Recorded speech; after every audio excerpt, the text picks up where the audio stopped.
Have you ever wondered how when God really wants to strengthen something in you, he will obscure your strength and expose your weakness? I mean, if I've got a strong eye and a weak eye, and if the doctor is trying to help strengthen my weak eye, guess which one they put a patch over? They put a patch over the strong eye.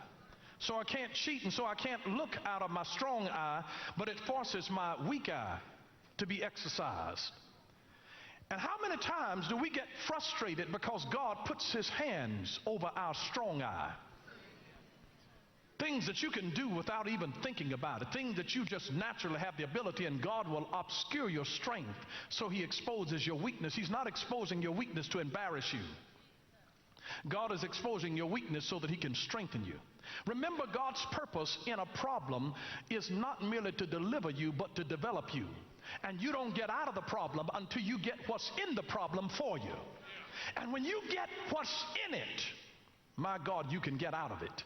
Until you learn how to handle the situation, until you learn that, listen, if I've got a problem in a relationship, until I learn and get out of that relationship what I really need to get out of, I'm going to be hopping in and out of relationships, still dealing with the same problem, a different face and a different place, but it's the same problem. And if you really want to graduate, you've got to ask God, God, help me to be able to get what's in the problem out of the problem so I can get out of this thing and I won't keep having to take the same tests over and over. Am I talking to anybody here today?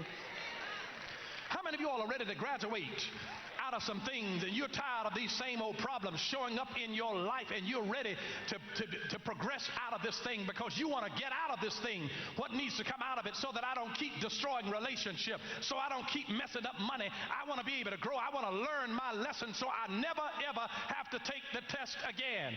God will never flunk you, but he'll give you the test over and over and over and over and over and over and over again.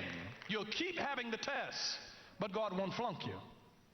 And you'll get out of that test and won't have to take that test again once you get out of it what God put in it for you. But you got to learn to make the shift.